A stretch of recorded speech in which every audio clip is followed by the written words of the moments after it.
துபாய்க்கு அனுப்புற நீங்க எல்லாத்தையும் பணத்தை ஏமாத்தணும் வேணும். இவன்கிட்ட பணத்தை வாங்கி கொடுங்க. யோ கத்தாதீங்க, அமைதியா இருங்க. ஏன் கூச்சல் போடுறீங்க? கமிஷனர் உள்ள மீட்டிங்ல இருக்காரு, வருவாரு. சார் நீங்க கமிஷனர் இங்க வர சொல்லுங்க சார். எதுக்கு அவன அங்க போறீங்க? சார் இங்க இருந்தா சொல்லுங்க சார். அவரை வர சொல்லுங்க சார்.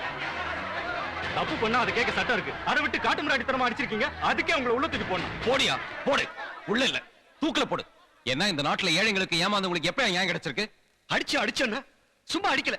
ஃபாரின் கருப்புற சொல்ல எங்க பணத்தை எல்லாம் தின்னு ஏமாத்தி ஏப்ப விட்டுட்டு அவன் மட்டும் காரு பங்களா ஏசிட்டு இருப்பா. ஏமாந்த எங்க குடும்பம் நடுத்தல பிச்சை எடுக்கணும். இத நாங்க தட்டி கேட்டா எங்கெல்லாம் புடிச்சு உள்ள போடுங்க சட்டம் இல்ல. பாரியா பாரு, இத்தனை பேர் முகத்துல இருக்க வெறிய பாரு.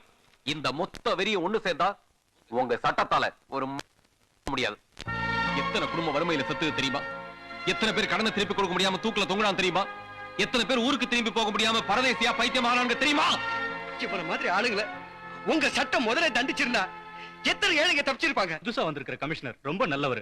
நீங்க அமைதியா இருந்தீங்கன்னா அவர்கிட்ட சொல்லி எல்லாரையும் ஃபாரினுக்கு அனுப்ப ஏற்பாடு பண்றோம். ஃபாரினுக்கா? யாருக்கு அவனு ஃபாரின்? போதும், ஃபாரினுக்கு போறோம் பணத்துக்கு ஆசைப்பட்டு நாங்க தொலைச்ச சந்தோஷம் எல்லாம் போதும். கல்யாணம் பண்ணிட்டு சந்தோஷமா இருக்க வேண்டிய வயசுல கட்டின பொண்டாட்டியை தனியா தவிக்க விட்டுட்டு 5 வருஷம் கழிச்சு வரோம். அப்ப பொட்டி பொட்டியா பணம் வரும். நாங்க தொலைச்ச சந்தோஷம் கூட வருமா? நம்ம பெத்தவங்கள அவசரத்துக்கு நம்ம கூட இருந்து பாத்துக்க முடியல. நாம பெத்த பிள்ளைங்க நம்மள அப்பான்னு கூப்பிட இன்னொருத்தர் அடையாளம் காட்ட வேண்டியிருக்கு. இனிமே இந்த வேதனை வேணாம். கொல்லி வைக்கிற ஆம்பளை பிள்ளைங்களை பெத்துக்குவாங்க. அது கூட வர முடியாம அழுது தவிக்க நிலைமை வேணாம். புருஷன் ஃபாரினுக்கு போய் பணம் சம்பாதிக்கிறானோ இல்லையோ, அவன் பொண்டாட்டிங்க தப்பே செய்யாம நிறைய சம்பாதிக்கிறான். அவுசாரி 4 பேர் வச்சிருக்காங்க பட்டத்தை, நிறையவே சம்பாதிக்கிறான். சாகர வரைக்கும் சந்தோஷமா வாழ வேண்டிய தாம்பத்திய உறவு இனிமே இந்த ஃபாரின் மோகத்துல சந்தேகத்தில எரிஞ்சிட வேணாம். இவ்வளவும் பண்ணிட்டு அங்க போய் என்ன வேலை செய்யறோம்? தெரு கூட்டுறோம், ரோடு போடுறோம், கட்டடம் கட்டுறோம், ஒட்டை வைக்கிறோம். அந்த நாட்டுக்காரங்கிட்ட அடிமையாவோ அகதியா வாழ்றோம். அயல் நாட்டுல உழைக்கிற உழைப்ப நம்ம நாட்டுல உழைச்சோன்னா நாம முன்னேறலாம், நம்ம நாடு முன்னேறும். இந்த நாட்டுல இந்த மண்ணுல என்னையா இல்ல? இந்த நாடு நம்மள எப்ப ஏமாத்துச்சு? அள்ளித்தர இந்த பூமியை விட்டுட்டு நம்ம எதுக்கு அயல் நாட்டுக்கு போகணும்? ஜப்பான்ல குண்டு போட்டு அந்த நாடே அழிஞ்சப்ப அந்த நாட்டு மக்கள் பொழப்பு தேடி வெளிநாட்டுக்கு ஓடிரல. அங்கேயே உழைச்சி இன்னைக்கு உலகத்துல நம்பர் 1 இருக்காங்க. அதை விட எத்தனை கோடி மடங்கு வளமான நாடு நம்ம இந்தியா. இங்க இருக்கிற ஊர் இளைஞன் வேர்வை சிந்தி உழைக்க ஆரம்பிச்சுட்டா அப்புறம் நம்ம இந்தியா தான் நம்பர் 1. முடியும். இளைஞர்கள் நினைச்சா எது வேணாலும் சாதிக்க முடியும்.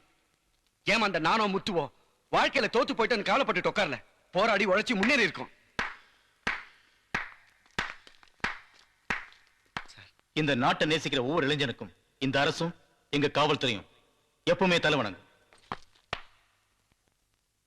Wish all the best. God bless you. Thank you sir. இன்னும் 24 மணி நேரத்துல உங்க எல்லாருடைய பணமும் உங்க கைக்கு வந்து சேரும். ரொம்ப நன்றி.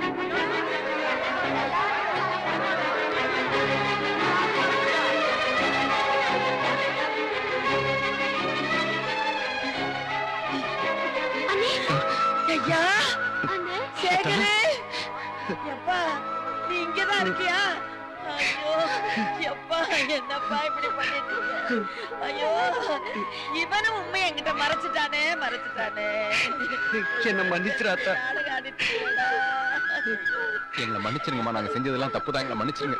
என் தங்கச்சி கல்யாணத்துக்கு கூட வராம இருந்துட்டியப்பா. இந்த ஊர்லயே தாத்தாவை எப்படிப்பா பார்க்காம இருந்தேன்? சொல்லிடுறேன் சார், என் சொத்தெல்லாம் எங்க இருக்குன்னு சொல்லிடுறேன். என்ன ஒண்ணும் பண்ணிடாது, எல்லாத்தையும் கொடுத்துறேன் சார். என் காரு பங்களா சொத்து எல்லாத்தையும் வித்து கொடுக்க வேண்டிய எல்லாரும் பணத்தை கொடுத்துறேன் சார். எல்லாத்தையும் கொடுத்துறேன், என் நகையோட கொடுத்துறேன் சார். எதுக்கு நீ இப்படி எல்லாம் பண்ணுன? பணம் என்ன பணம் போனா போகுது. வந்து ஆத்தா கிட்ட சொல்ல வேண்டியதானே. நான் என்ன செத்தா போயிருவேன்?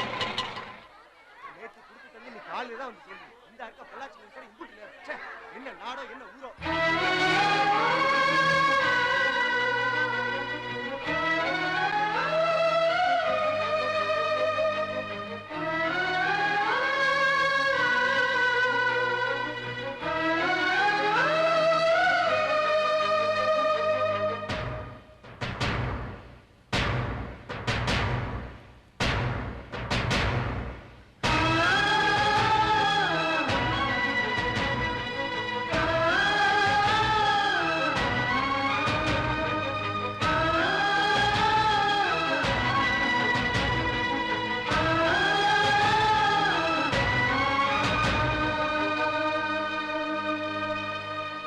என்ன மன்னிச்சிரு.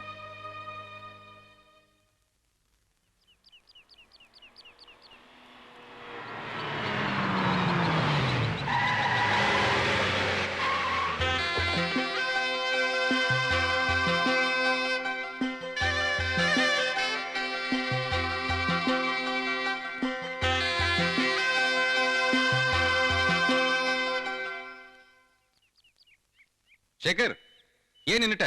வேண்டாம், இனிமே உங்க உறவும் வேண்டாம், உங்க உழைப்புல வர எந்த உதவியும் வேண்டாம். தயவு செஞ்சு இங்க இருந்து போயிடுங்க. வாங்க.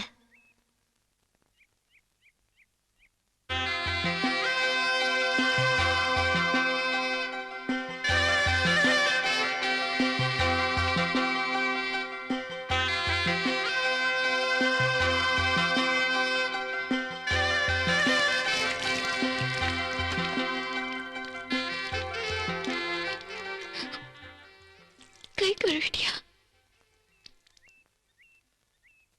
இல்ல, என் காதலையும் கை கழுவிட்டியான்னு கேட்டேன். எல்லாரும் ஒண்ணு சேர்ந்துட்டீங்க, என் மனசு மட்டும் ஒண்ணு சேர முடியாம தவிக்குது.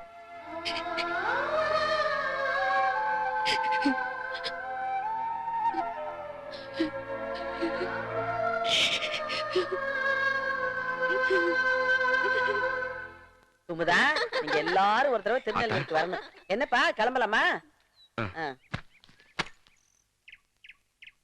வா வா. என்ன நீ கிளம்பல? தம்பி கிளம்பிட்டாயா? கிளம்பு. உன்னை பார்க்காம அங்க மாடு கண்ணெல்லாம் இறந்துட்டு இருக்காதுப்பா. கிளம்பு.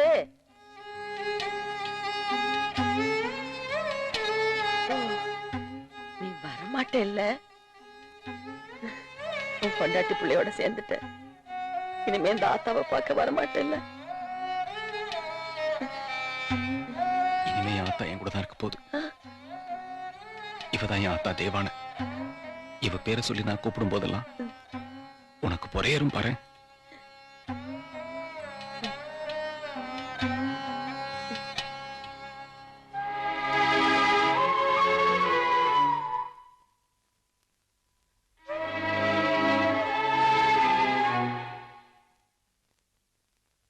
எங்கேயோ பிறந்து, எங்கேயோ வளர்ந்து, எங்கேயோ சந்திச்சு இப்படி ஒரு அற்புதமான உறவு நமக்குள்ள உருவாயிடுச்சு.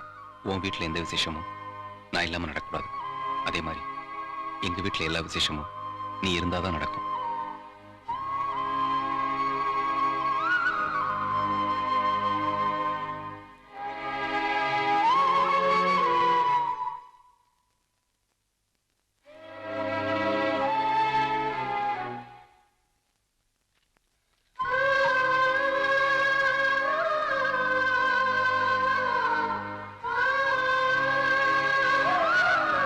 சேகர், ஒரு நிமிஷம்.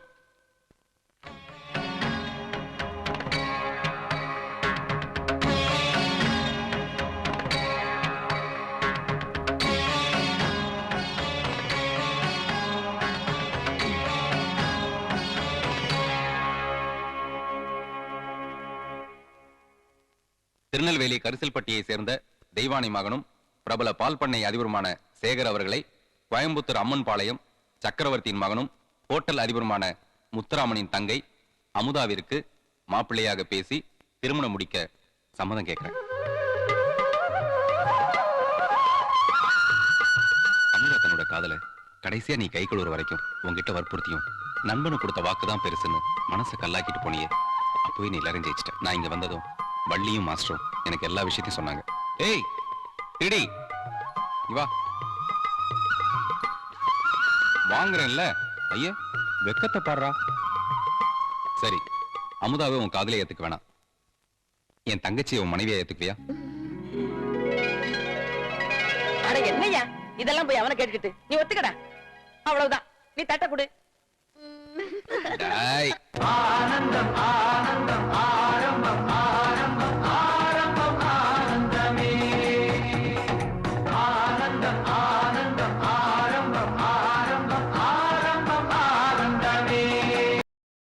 இன்னும் பல வீடியோக்களை காண சன் லைஃப் சேனலை சப்ஸ்கிரைப் பண்ணுங்க.